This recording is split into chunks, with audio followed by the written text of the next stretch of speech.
Welcome to StubbornMomDotCom, where I am stubborn about a lot of things. And one of those things is my addiction to sitcoms. I'm a sitcom addict. If I'm going to watch TV, I'm going to choose a sitcom.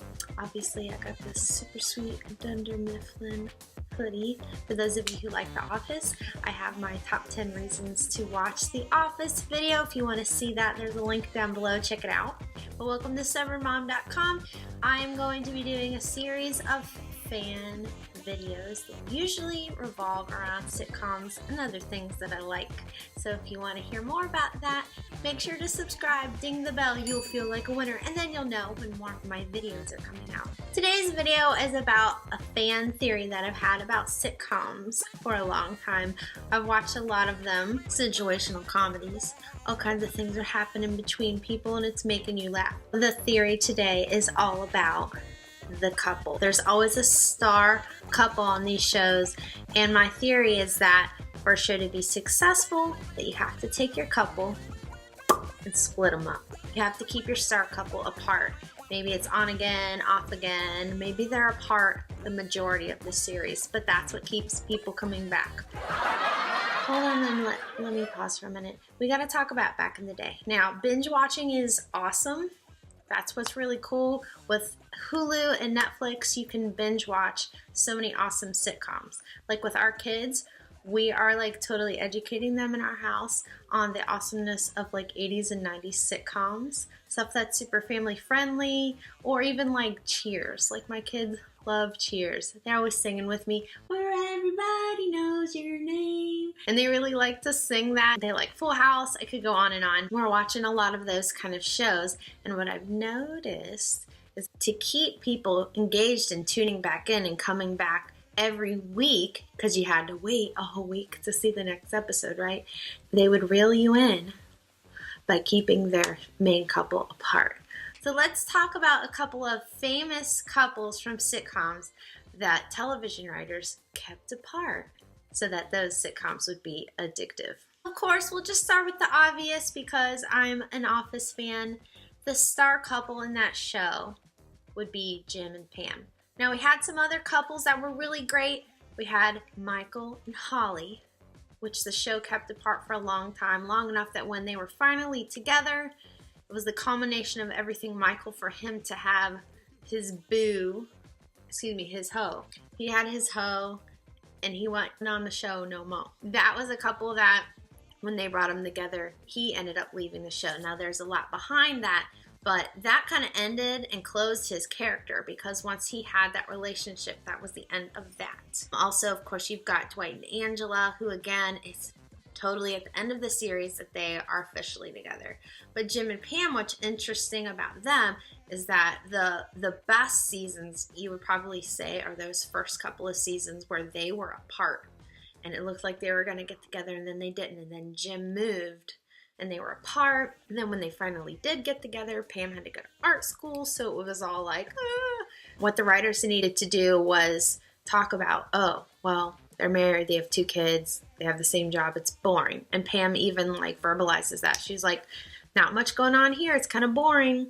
And then you saw Jim's face, like, not like Jim face, like, but Jim's face be like, oh, I hate this. So like they were pulled apart emotionally and with their life goals being different to kind of keep the spice of the show going. So, and that happens in real life, so we can all relate to it. It's really great. The writers pulled them apart in a different way to keep you interested in the show. What's going to happen with Jim and Pam? Oh, I don't know. So another sitcom where you see the main couple pulled apart, and I already alluded to this, Cheers. If you're an oldie like me and you really like Cheers, Sam and Diane, oh my gosh, very funny. Classic comedians right there, you know.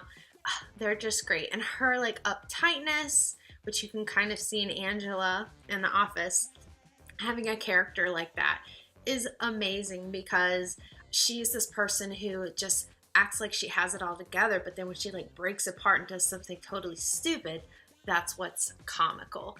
And the two of them, their dynamics, it's really great, but the show would always keep them apart and ultimately keep them apart when they brought in Rebecca and Diane left the show.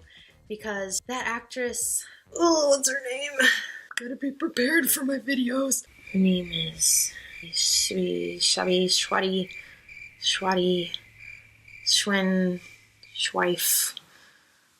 Shelley Long! Shelley Long went to pursue her movie career. Shelley Long, Ted Danson, really awesome couple. She went off to do that, and then they were ultimately apart. But you kept going because of that heat between that main couple. The heat with the main couple is really important to keep a show going. Another one of my favorite couples is in New Girl. Newer show, totally new generation. Super love the couple. Jess and... what's his name? Jess and Nick. They're great. They were kept apart a really long time. You could just see stuff building, and then the kiss. The kiss that just made me love sitcoms even more. It was so good, right? Come on. Jess and Nick kiss. And they were together for like, what, a minute? And then they were totally apart for the rest of the series until the end. Totally crazy, but it kept you coming back. You wanted to see what happened. And of course, the supporting couple, Schmidt and Cece, were on again, off again, and it had you coming back, right? The ultimate sitcom couple is Rachel and Ross from Friends. And boy, were they on again, off again. I mean, there was a lot of good stuff in those first couple of seasons. And when they were together, what did we love to see? We loved to see them fight. Their fights were so funny. We were on a break. I even liked them apart maybe more than I liked them together. Maybe it was just the writing at the end of Friends. But when they got back together in the end, it seemed hurried and artificial to me. But ultimately, we were happy to see Rachel with Ross again. I did not like Rachel with Joey. We have a lot of fights in our house about Rachel Joey or Rachel and Ross, and I'm pro Rachel and Ross. I don't know about you. Comment down below. So what I think is great about Netflix coming on and putting all these sitcoms on is what the next generation sees. And something that they're really doing great with that is with Full House. If you're watching Fuller House, you'll see one of the best couples out there, if you really like the family-friendly sitcoms, is getting Steve and DJ together. DJ and Steve, like if you grew up like me and you were like going through all that middle school and high school stuff and you were watching them and their relationship on Full House, you just love seeing even the idea of maybe Steve and DJ getting back together. I'm all like, because this is still in progress, right? Steve and DJ were like America's sweetheart couple, but near the end of the Full House series, they did break up, and that might have been because their ratings started to drop and they needed to do something interesting. Again, theory, keep your star couple apart, right? So they've been apart for what, 20, 25 years or some super long amount of time, and now they're back on Fuller House together. And did the writers put them right together? No, they don't. They keep them apart. Now that if you're tuning into, I think it's season 3 of Fuller House, they're together. But nothing's official, so let's see if the writers keep them apart or let them stay together. A deviation from my theory of keeping your main couple together does not stand when it comes to King of Queens. I love the King of Queens. Totally side note, Kevin James. He's one of my crushes. He's on my list. I know, like, right? But I love him. He's so funny. He's so lovable. He's so sweet. And he's even doing well in his new show. You can't split that couple up. But what really got people interested is near the end, they almost split up. So spoiler alert, if you haven't seen the whole series of King of Queens, you might want to mute this part, but they almost split up. What splits up the show and ends it is that they have a baby. Well, I'm not going to spoil it for you. It's a little more interesting than that they just have a baby. They start their family, and so that, it's like the whole elusive, like, when is a couple going to have the baby kind of represents the couple that is apart, and then when they're together, the series ends. So keeping everything unknown is what interests viewers when it comes to sitcoms, while entertaining. Now, I bet there are probably like 10 more couples out there that you can think of that sitcom writers have kept apart to keep their series going. I would love for you to comment down below and let me know of anyone that you think fits into my theory. It definitely isn't Corey and Topanga. They're just like always together. They're together so much it makes me sick, right? They don't even fight. Like when they fight, they're like so mature. I'm like, gosh, they suck. They're so mature and they're only 13. So they definitely don't fit into the theory. But if you know anyone that fits into the theory of keeping couples apart for sitcom success, let me know. Comment down below.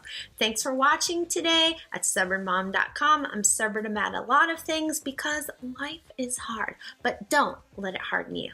See you next time.